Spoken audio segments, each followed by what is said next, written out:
Swasembada pangan yang selama ini sering didengungkan oleh pemerintah, ternyata bukan hanya sekedar wacana. Sedikit demi sedikit, cita-cita itu mulai terwujud. Kabar mengejutkan datang baru-baru ini, bahwa target swasembada beras yang awalnya dipatok tercapai pada tahun 2029, ternyata justru berhasil direalisasikan pada tahun 2025, atau 4 tahun lebih cepat daripada sebelumnya. Tak hanya itu, Indonesia bahkan mencatat surplus beras sebesar 3,1 juta ton. Nah, selang beberapa hari, bahwa gudang-gudang Bulog di seluruh Indonesia dinyatakan penuh. Tak tanggung-tanggung, stok cadangan beras pemerintah bahkan mencapai rekor tertinggi dalam 50 tahun terakhir. Tentu, ini kabar baik bagi kita semua. Tetapi, juga menjadi peringatan bahwa pertumbuhan sektor pertanian perlu diimbangi dengan kesiapan infrastruktur, termasuklah gudang-gudang. Meski pencapaian ini cukup gemilang, ternyata tak membuat pemerintah lantas berpuas diri. Kedepan, fokus swasembada diperluas ke komoditas lain, salah satunya yaitu kedelai. Untuk mendukung ini, Wakil Menteri Pertanian pun melakukan kunjungan kerja ke Belanda, tepatnya ke Wageningen University, sebuah institusi pertanian terbaik di dunia. Lantas, memangnya berapa sih cadangan beras Indonesia sekarang, sehingga membuat gudang-gudang Bulog di seluruh Indonesia penuh? Dan apa hasil kunjungan Wamentan ke Belanda? Yuk, tanpa banyak basa-basi, kita bahas lebih detail lagi.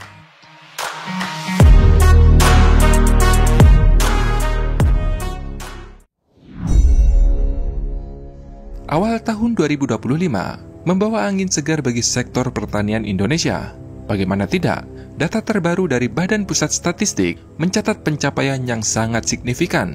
Dalam periode Januari hingga April 2025, luas lahan panen nasional mencapai 4,5 juta hektar. Dari luasan tersebut, produksi gabah kering diperkirakan menyentuh angka 29 juta ton. Itu berarti ada sekitar 13,9 juta ton beras. Kondisi ini menandai titik balik penting dalam ketahanan pangan nasional, apalagi jika menilik stok beras yang saat ini dikuasai oleh Perum Bulog, yakni sebesar 3,3 juta ton. Namun, berita yang paling menggemparkan yaitu soal serapan beras Bulog. Per Mei 2025, Bulog telah mencatatkan serapan beras sebanyak 3,5 juta ton, tertinggi dalam sejarah periode yang sama sejak pendirian lembaga tersebut. Angka ini bahkan melampaui rekor terdahulu pada Juni 1997, yang saat itu mencapai 3 juta ton beras. Capaian ini menjadi simbol nyata bahwa sinergi antara produksi dalam negeri dan kewajiban penyerapan pemerintah berjalan optimal.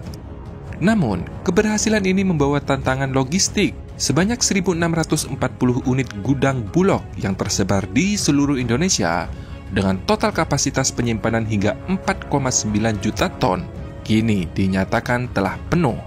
Berita gembira, karena gudang Bulog tidak cukup sehingga sudah menyewa sampai hari ini 1,1 juta ton.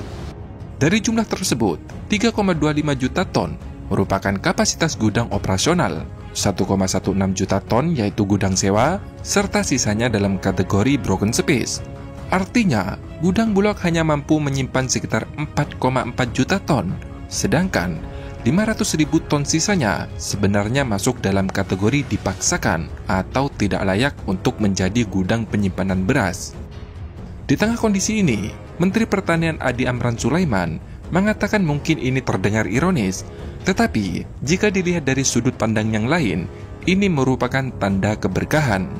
Namun tantangan tetaplah harus direspon. Pemerintah pun mengambil langkah cepat dengan menyewa tambahan kapasitas penyimpanan hingga 750.000 ton di berbagai kabupaten. Contohnya, Bulog Aceh telah menambah sekitar 27 unit gudang sewa, sedangkan Bulog Lampung menambah sekitar 40 unit gudang sewa gabah karena gudang-gudang utama sudah tak mampu lagi menampung hasil panen. Tak hanya itu, selain solusi jangka pendek, Presiden pun menginstruksikan untuk membangun sekitar 25.000 unit gudang improvisasi yang bisa bertahan hingga 10 tahun ke depan. Gudang-gudang ini nantinya akan didirikan di berbagai wilayah strategis sambil menunggu realisasi pembangunan gudang permanen di tingkat desa atau koperasi desa. Nah, di sini nih ada yang unik. Meskipun pencapaian pertanian nasional saat ini mengesankan, dengan panen besar, serapan beras tertinggi dalam sejarah, dan gudang Bulog penuh dengan hasil pertanian. Tetapi, pemerintah tidak cepat puas. Kesadaran bahwa pertanian masa depan menuntut transformasi yang lebih dalam dan berbasis ilmu pengetahuan, mendorong langkah berani untuk membangun jaringan global.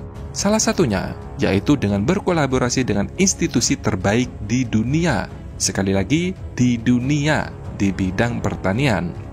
Kemarin, pada 3 Mei 2025, Wakil Menteri Pertanian telah melakukan kunjungan kerja ke Wageningen University di Belanda, di mana Wageningen merupakan universitas terbaik di dunia dalam ilmu pertanian, lingkungan, dan ketahanan pangan.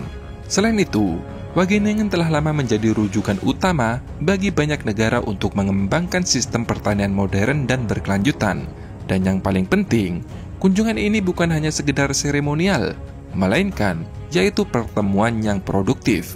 Dalam pertemuan tersebut, dibahas sejumlah potensi kerjasama yang konkret yang dirancang untuk menjawab tantangan pertanian Indonesia ke depan, antara lain, yaitu pengembangan varietas kedelai unggul adaptif tropis. Ya, kita ada beberapa hari di sini untuk kita melihat hasil riset, mana yang bisa dikolaborasikan dan seterusnya. My question is the soybeans.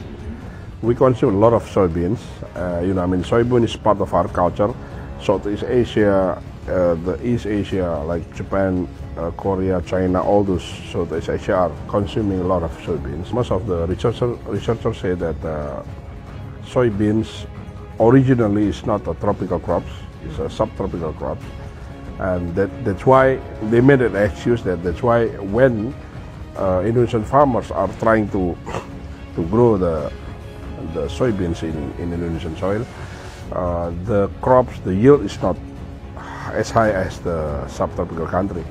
So is it possible with your kind of technology rearrange the genes so then we can create yes. Bagi yang belum tahu, hasil panen kedelai ditanam di daerah beriklim sedang seperti Amerika Serikat ataupun Brazil, rata-rata produksinya lebih tinggi, yaitu sekitar 2,7 hingga 3,4 ton per hektar.